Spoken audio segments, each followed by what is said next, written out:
We will now begin the Low Carbon Mobility Insight session.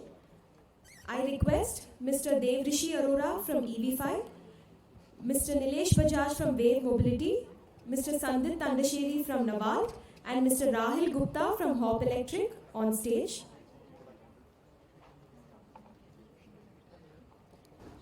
I also request Ms. Swapna from Avana Capital to come up on stage.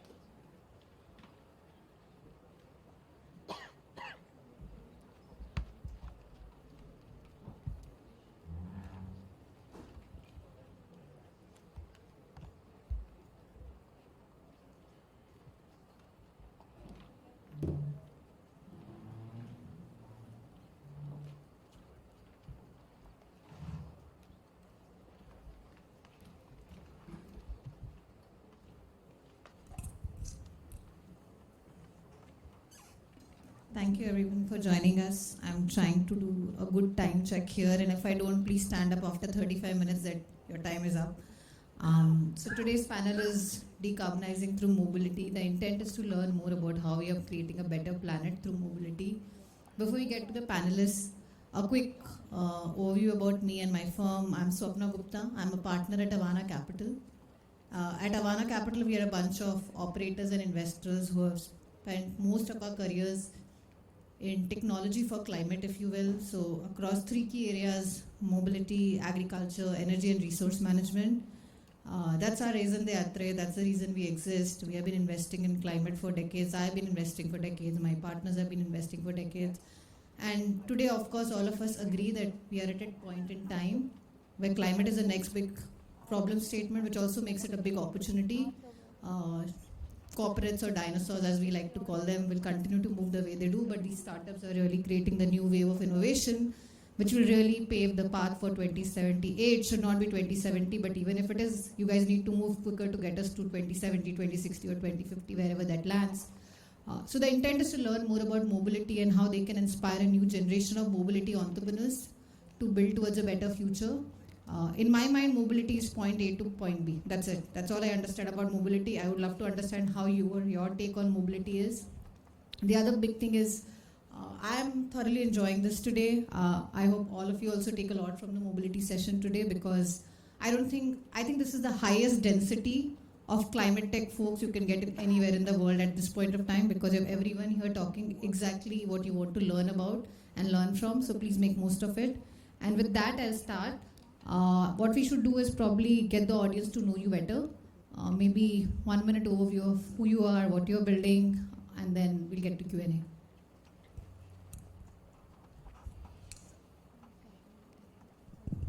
Hello. Yeah. My name is Rahil Gupta. I'm the co-founder of Hop Electric. We are an electric two-wheeler company, primarily dealing with electric motorcycles and electric scooters. We have a distribution pan-India, 16 states, 180 exclusive dealerships, and we are selling through our dealerships and our online channel. Right now, we have a revenue of more than $2 million per month going across it. We do primary sales in majorly the tier 2, 3, 4, 5 cities, and the reason behind it is the impact.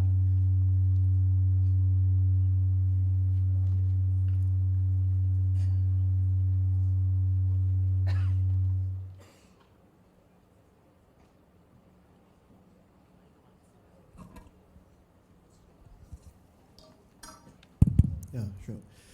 So, as a company, our North Star is impact with profitability, and we realized very early on that the impact of two-wheelers, especially the electric two-wheelers, would be majorly in the tier 2, 3, 4, 5 cities, and that is the reason we are majorly present in tier 2, 3, 4, 5. Right now, we just launched our electric motorcycle.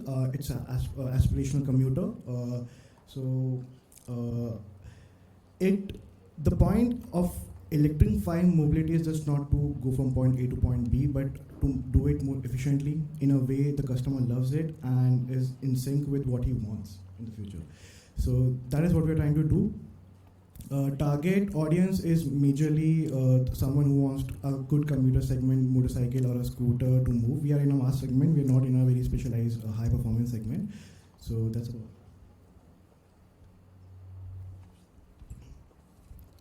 Hello, good morning everyone.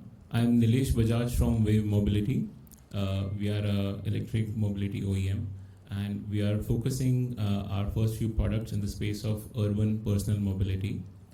So somewhere along the electrification process that's happening over the world, we have kind of convinced that it's just the change of powertrain in the existing vehicles. But we don't think that's the right way to approach electrification. Today, if you see the way legacy OEMs are bringing out their products, we believe they are missing the point that electrification comes with a lot of more advantages that can be leveraged to create completely new born electric platforms. So our first product is a 2-seater micro electric car for personal urban mobility. And what we want to achieve with this is a more efficient, a more sustainable form of electrification, especially for countries like India that really need adoption of four-wheelers in the main markets. So India is primarily still a two-wheeler market, but as we go towards more penetration in the four-wheelers, we believe smaller, smarter, city-focused vehicles will be the way to move forward. We are also the first EV company in India to have a solar panel integrated on our roof. Again, that is something that cannot be done as an afterthought. The sizing or it can be only done if your vehicle is extremely efficient, and then only you get a reasonable performance benefit. So we are integrating it in the design. But being an OEM, that's not the only thing we are doing. We are working on a range of products, both from personal mobility to commercial products that will be coming out in the next few years. Our first product launch is in the Delhi Auto Expo in January of 2023. Yeah. Hello, this is Dev Rishi Arora. I'm the founder and CEO of EV5 Logitech Private Limited. I come from Surat, Gujarat. We provide delivery services to people, e-com giants like Big Basket, Swiggy, Ecom Express, Flipkart, Porter, Blue Dart, and the likes. So what do we do basically? We take care of their last mile logistics hassles. So we manage the manpower, we manage the electric vehicles which they come on. So basically, if you're ordering something from Swiggy or Big Basket or maybe Flipkart, so someone comes at your door, correct, to deliver that parcel.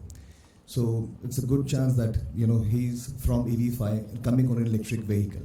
So in Corona, you must have realized that every one of us now is prone to order things online instead of going to the market physically, right? So what has happened? The pollution has gone up considerably, right? So this is where we come in. We work on a hub and spoke model. The riders come to our warehouses or hubs where they take our charged vehicles, go out for deliveries, come back for a top-up charge probably, go out for deliveries again, and come back and charge the vehicle to our hubs. We have in-house technician, we take care of the uptime, the charging of the vehicle, maintenance, everything. So like I mentioned, we take care of the last mile logistic hassles from all these e-commerce giants. Also very proud to share that we are India's first carbon negative EV fleet. So everyone who's working with us can offset their carbon emissions, especially scope 3, which is one of the most difficult ones to offset. So this is what we are doing. We have recently started expanding to Ahmedabad as well. Our vision is only to be in tier 2 cities because we believe there are two countries in our beautiful country. One is India and one is Bharat. And we believe that catering to Bharat is something that is very important. The potential is immense. And again, we like to be the bigger fish in a smaller pond than to be a very small fish in a big lake. So this is what we do. This is who we are. Thank you. Hi everyone, I'm Sandit, founder of Navol Solar Boats. So we are in the marine transport space.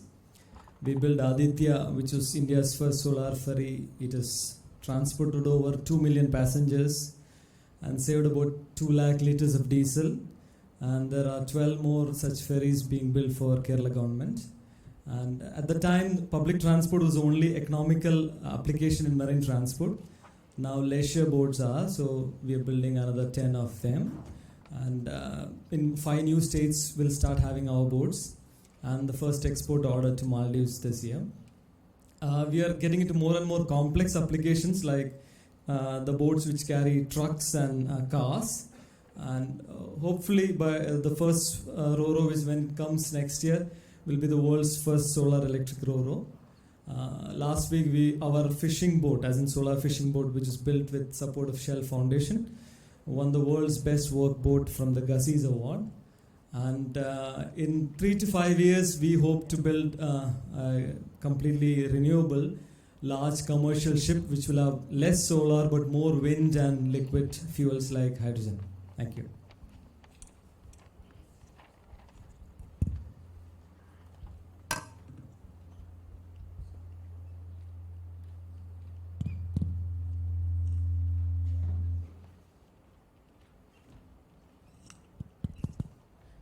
So truly an eclectic mix there. Rural, urban, solar, electric, water. I don't know where to start. But let's try and dissect each of your pieces to figure out and find an insight which can be beneficial to the audience today. So let's get to electric vehicle piece part of it, which both of you are doing in some sense. Maybe for our audience, maybe we'll start with you. What were 2 or 3 key insights which pushed you to move this way, while we know Heroes and TVSs and Mahindras and Tatas, everyone is working on their little pieces, but you are trying to work on rural and you're trying to build your own EV. What made you move towards that, and how should other entrepreneurs think about when they're thinking of building for rural and electric? Sure. So when we started, we didn't start with the vehicles. We started with the battery swapping stations, and the aim was to actually electrify or assist the electrifying of mobility. But we found a large gap that none of the electric vehicles that were present at the time were good enough to be integrated or good enough to be run on the rural roads or even the urban roads. So we found this gap, and we kept pondering of what the vehicles would do. And rather than just sitting there and waiting for the vehicle, we started building our vehicles ourselves, and we found a large enough market for that. We found early success because most of our vehicles were picked up with great ease. We offered easy financing, we offered them easy insurance and complete AMC on the vehicles. So that enabled us to get the vehicles off the ground. But once we deployed them, we realized that it's just not the vehicle, but it's the ecosystem that needs to be re-engineered. And that is the reason we got our hands dirty. And then right now we sit at the intersection between energy and mobility, where we are trying to create energy assets such as battery swapping stations and batteries, and integrate them with our vehicles to create a whole energy ecosystem. Because at the end of the day, if you think about it, vehicles are just demand centers for electricity now with the rising in electric vehicles. But you also need to create the efficiency across the value chains of these energy demand centers. So it's vehicles, the battery substations, the batteries, how they're delivering energy from one point to another. So majorly it was our fundamental approach that we thought the market is big enough if you have an integrated play rather than just single probably a piece in the puzzle. So we thought, why not go about the whole ecosystem, and that's been proven good across the time. We started 18 months back selling those vehicles, and right now we're just touching 100 crores. So we aim to do this every month from next year. So that tells us that these numbers tells you about how far you can go with these ecosystem play. If you only being say a vehicle player or say a battery swapping player, it is very hard to integrate right now with other players because people do not have the right products, and the performance and the optimization levels are very rough. So we thought, why not build our own ecosystems and then know about it. And advice for young entrepreneurs or say the young early stage founders would be to focus, because climate tech is the industry where you cannot, it's a very interdependent industry. So you have to collaborate with a lot of industrial players, you have to collaborate with a lot of scientific players, you have to collaborate with a lot of finance players. It needs both capital and technology to solve big problems in climate. So a piece of advice would be to get the learnings and knowledge of multidisciplinary or interdisciplinary fields and know how you can integrate it to solve a problem. That will be a major thing, because once you know that, then the execution becomes a little easier. Thank you for that. Coming to our boat guy, very, very interesting value proposition. So, of all the things you could have chosen to solve for, land, air, water, why did you choose water, and what have been some of the key learnings, and anyone else looking to solve for that space, what are some of the key insights for our audience? Yeah, why water is obvious because I am a naval architect. I only know about our ship design, so that was the reason why water transport.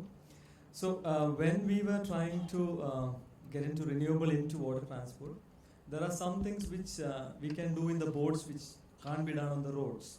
For example, the approvals of the boat is every boat specific, unlike in the car which goes through assembly line and you design for the model. So that was, the entry was in that sense easier. Two is, what we try to do is to meet the economics. We made the boat much larger than the capacity requirements, which means a typical 75 passenger ferry is 15 meter by 6 meter, about size of 4 buses. So we made it at least the size of 6 buses, so that we increase the solar panel, reduce the battery size. So the battery size is 80 kilowatt hour, which is like a big electric car size, so that the economics work. And that's very important when you are in India, and especially when in India where the government is totally blindsided to supporting anything in water, which means electric boats do not have FAME subsidy or any subsidy, unlike roads, which thankfully is there. But there is no support in the water transport. So, which means we have to get the economics right now, and nobody is going to buy anything from you just because it's green. So that is why we try to went straight away into large ferries and not into smaller boats, which would have been the natural step for any entrepreneur to take lower risk to go into smaller applications. So it was counterintuitive to start with large ferries, and that's how we tried to do it. It was a bit tougher that way. And a general thing which at least I learned, which was not very, now I know, but was not clear, in the sense was how to, although we all know about product market fit, how we try to get that such a way that the value is greater than price is greater than cost. So it's a very simple understanding, but it's very difficult as engineers to start talking of benefit and not features. So I learned the hard way. Some of younger people may be smarter, they know it already, but at least I learned the hard way to get the benefits first and then try to build the product around that, and then find a paying customer. Yeah, know what you know. So do what you know already. Nilesh, question for you. I think when you narrated your story, it felt like you're building nano in some sense to me. You know, electric vehicle, 2-seater with a solar panel on top. How did you get started on the journey? And of course, what were some of the? I mean, solar is very new in my head when I think about solar panels on top of the car. I haven't heard of that before. Nobody else probably has. What was sort of the genesis of the idea? How will it scale from here on? How do you see that sort of also working alongside the battery storage system? Because again, the biggest problem today is the batteries, even though they are green, they're still through the electricity, which is by burning the fuels we know of. So how are you taking away the decarbonization? And how are you taking the carbon away from the city centers? Exactly. So, no, I think a great analogy with the nano, because this is the exact question we get every time we start our story.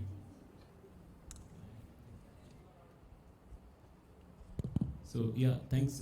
Basically,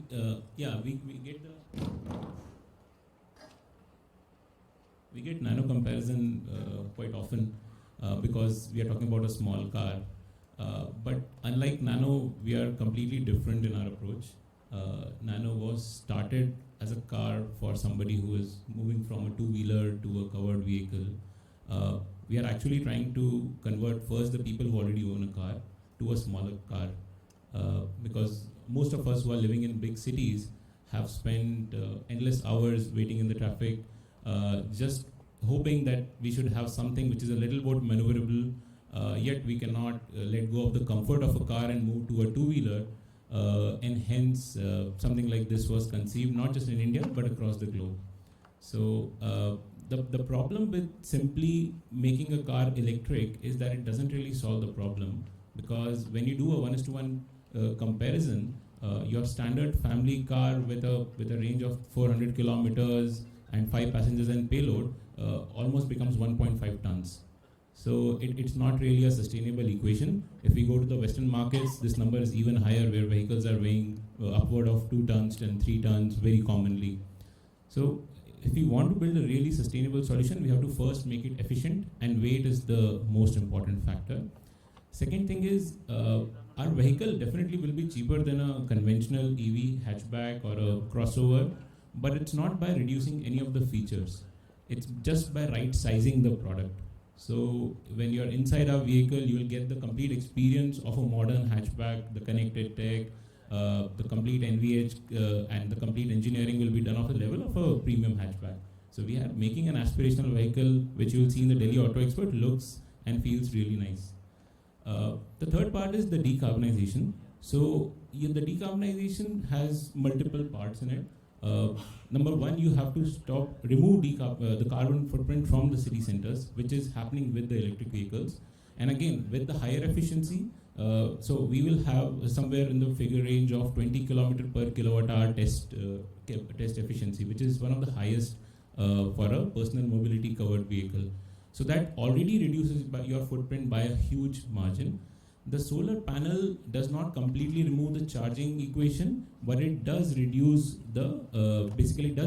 your reliance on charging frequently.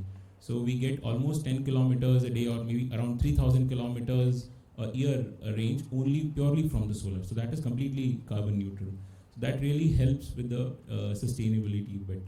But saying all this, I think it's very important to understand that solar efficiencies are also improving every year. So this is just a start. So as we start integrating it in more and more deeper ways, again, for a personal vehicle, we cannot just slap solar panels all around. It will not look really pretty. But for commercial applications, this can be done in a much deeper way than normal.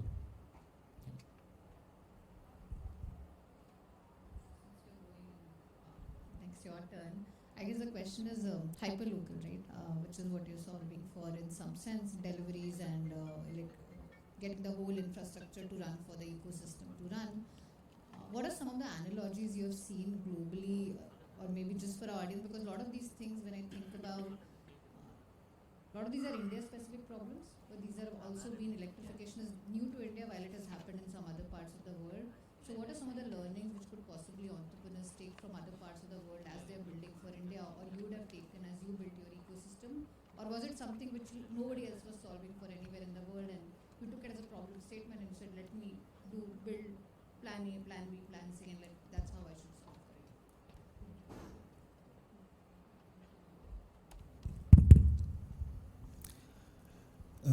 Yes, there is a company called GoChack. They are doing a great job in this field. They are also into rentals though. But India is altogether a different story. The riders or delivery boys, as we say, the attrition rate is the highest in this country compared to what is happening all over the world. So what are we doing different, or what are we trying new things to get over this? So first of all, we have an asset-light model. We do not own all the vehicles, but they do come on our books after 3 years. So that keeps our capex low. Apart from that, we do not charge a single penny from the riders. No rentals, no security deposits, nothing. In fact, we give them, apart from minimum guarantee pays, per deliveries, and incentives and bonuses, we also give them unlimited accidental insurance with 100% medical cover. So I'm trying to create a good quality life for these guys. But that is helping me, at least in tier 2 cities. And end of the day, it is, increasing the employment for all these guys. Because just imagine summer, winter, and monsoon. Any season they're on the road. So just imagine how difficult their job is. And since it is so difficult, they have to be, compensated or rewarded against, right? But still there are other challenges like thefts and etc. Even though you try your best to give them everything, but there are problems that you face. So for that, tech comes into play. The riders cannot start my vehicle unless they are on my platform. So this is the kind of tech that we are using for them, geofencing and etc. The other standard stuff. So majorly, compared to other parts of the world, India is totally a different ball game. But to make their lives better, these are the simple, basic steps that we are really running after for the riders, for them to stay and get their lives better. So I think that absolutely makes sense, that very, very local specific problems, and how do you solve for it given our common question to all of you. Let's think 2030. You're solving for mobility. Mobility is a problem which you start solving, and manifestation will happen over next, say, 10, 15 years. So let's start from left to right. If you had to think about 2030, where do you think your organization will be, and how would it have made a dent on the climate change that we are talking today? Since our focus is marine transport, it contributes about 3% of the global emissions, you can say. So of that, 75% is large ships. So by 2030, all the inland and near coastal vessels can be taken care. Complete switch to solar electric, I don't think that's a big issue. But it's a larger vessel, which obviously 90% of the transport of goods is done by that. And larger vessels, it will be tricky to be 100%. The IMO target is more or less 2050 for the large ships which carries 100,000, 200,000 ton cargo. But at least a solution for that, which is what we have a 3 to 5 year period to demonstrate a solution for that commercial cargo vessel, at least in a mid-size, which is 100 meters carrying 10,000 ton. By 2030, we should be there. So it will still have a solution for maybe 30 to 40% of the shipping emissions. Yeah, if that helps. I feel we need more time. 2030 is not the right time to reach 100% of electrification or any other ways we can reduce pollution. I believe the right way to move forward is to get hybrid vehicles. So by hybrid, it does not always mean like only electric along with maybe you can put hydrogen cells, right? Maybe other biofuels and you can use, but not alone, because there's so many options coming in the market. And everyone is like, shall we go for this kind of technology or the other one? And how do you scale? How does the government come, into the picture? How, for example, they're working on the battery swapping network at the moment. But not every vehicle is the same, right? So they have to work on the dimension. They cannot work on the kilowatts of the battery. So, and this is such a huge country and the kind of population we have, it is not possible to go, 100% pollution free, especially in the transportation sector, because it is one of the key contributors in the whole pollution creating sectors. So I believe hybrid is something that we should look forward to, not depending on one kind of technology, so that anywhere you're going, you're traveling on a highway, you are in the cities, anywhere, you have one option or the other. So right now the range anxiety is a huge issue. So that is why battery swapping is something that they feel is the easiest way to go forward to. But then again, there are challenges. For example, if you're going with the NMC chemistry battery, their cycle is too low. So the capex is always going to be high. The battery would die probably in a couple of years, or deteriorate rather. But you're going for other chemistry like LFP, probably it is like more than double the life of the battery. But so these are small and big things that come into play. So yes, hybrid is the way to go. If you really want to reach anywhere near to I don't know, 60%, maybe 70%, but 2030 is a long shot. Maybe 20, 40, 45 maybe. Because we have not even reached the bigger trucks yet, right? The closest we've got is, well, two-wheeler is quite okay. Three-wheelers, it runs for like 100, 120 kilometers after one charge. The product like Tata Ace, it's too expensive, not feasible again.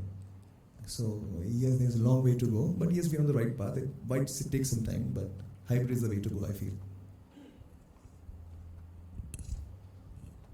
So 2030, I think from an industry point of view, the way customer adoption has increased in past 2 years is phenomenal, and I think none of us could have imagined the level of acceptance would be so high, both in B2B and B2C space. I think this is only going to increase. I think any of the OEMs or electric mobility related product manufacturer knows there is a pull from the market. We don't have to push the product. So we think the adoption is going to increase. The technologies, both in terms of the actual hardware as well as the battery chemistries, are maturing pretty quickly, and we'll have a lot more options, and hence it will become much more accessible to a lot more segments. From an organization point of view, I think we'll be having a number of products across categories in B2B and B2C space. We have global expansion plans, so we want to all the products that we are making for both India as well as global markets, where India already is big exporter in terms of automotive products. So I think it's going to be a really exciting time because the market is growing everywhere, and if we get the right product market fit, it's just a matter of how much we are able to deliver in the time frame. And in terms of adoption, I think we can easily see 30 to 40% adoption by 2030. By 2030, I believe 100% of the sales for two-wheelers specifically would be electrified. I don't see any reason. I don't see any reason of not happening, because the electric scooter have actually crossed that product market fit stage where people have actually realized the true potential of an electric scooter. Motorcycles are next, and by 2030, apart from say some experiential products which are like sports bike or some probably long cruisers, most of the electric motorcycles and electric scooters will be electrified, and that will cut down a lot of emissions from say urban centers, because these products pollute a lot when you consider the volumes, because India runs on two-wheelers. So that, and then a lot of ecosystem export hubs and industrial deployment happening from India to abroad. So India can also be a global epicenter of development in electrifying the world, electrifying the technology. So I see a lot of things happening, both the commercial and technological sense, where our domestic markets will be electrified. Also, we will be the pathway of the world to electrify their transport. So yeah. Totally heartwarming to see your ambitions for 2030. I wish we get to half of it. I think we'll get closer to solving some of the large problems there. This is one of my favorite questions, which I typically end up asking entrepreneurs, and we can go this way this time. The question really is, you are one person, but of course all of us have multiple ideas and dreams. If you're not building for electric vehicle, and if you had to solve for one other problem in mobility for decarbonizing, and the reason I'm asking is I want to seed more ideas here so that more people are working towards climate change in some sense. So if you were not solving what you're solving today, and you have to solve for another problem in decarbonizing by mobility, and this gives you all time to think, by the way, what would that be? It's a good question. So in the mobility? Okay. So probably the aviation space. So I believe the eVTOL specifically have a huge potential for the short commute of air, by air, because around 3 to 4% of the emissions are drawn by the long haul and the short haul flights. And it's a huge arena of possibility where you can cut down emissions by a magnitude of 10x what you're doing on road. So I believe aviation and eVTOLs are the next big pioneer space where anyone can deal with or probably have some leg in the game today. We're 5 years on the time. It's a long haul, but it will take some time to electrify the aviation space. But yeah, of course, I think that will be the next frontier in the electrifying the mobility. So I think aviation is definitely one of my answers also, because it's really exciting how electrification will reach that space. And I don't see it only from the short haul kind of perspective, but also from long haul. And that can be again a combination of hybrid systems, not just purely battery-based storage, but hybrid forms, if they can be made more weight efficient and taken, because they contribute a really large part of carbon emissions. So the impact would be huge, and the market size is growing. I think the aviation in just the passenger category is huge. So that is one place definitely, if I'm also not working, would be really exciting. But I think the technology has to mature to a completely next level until we see some really large scale adoption in that space. If not into logistics. Well, we have been in logistics in 1960s, so it is like in my blood. So still, if I'm not into logistics, I would be into the carbon credits line. I believe it is the best way to promote those industries and those organizations who are already green, and through carbon credits business, the tokenization, through blockchain, that is. It is like cryptocurrency, end of the day, the rates change. So as an entrepreneur also, I would like to see how big I can get along with this business. So it helps the environment, it helps the industries to go, who are already green. We give them a lot of help through carbon credits as all the investment goes through in those industries. And end of the day, you also make money, right? So as an entrepreneur and as a green entrepreneur, if not logistics, definitely carbon credits tokenization would be something I would be in. Yeah, if I have to step out of water, I would prefer to have use the strength of water, which is I would like to do on amphibious vehicle, which means which will do both water and road, which is trying to step into their domain. And there is something called wing in craft, which means there are planes which are seaplanes or boats which fly, you can say that way, which always fly close to the water level, which still needs a lot of fluid understanding, which I think there's something I know. So these are two things which might be interesting to work on. So guys, as you can see, this is very interesting panel. We have covered land, water, air and everything in between. And that's really the canvas. You can paint it as the way you want, because mobility is for sure going to increase from here. It's one of the best ways to solve for climate. It is large contributor to emissions. That's our time, guys, but these are the entrepreneurs who are building across spaces. They have seen great traction. They continue to build. They continue to see challenges every day. Climate takes a village. We all need to collaborate. So continue to learn from each other, and all the best, guys, in your journey. Thank you, everyone.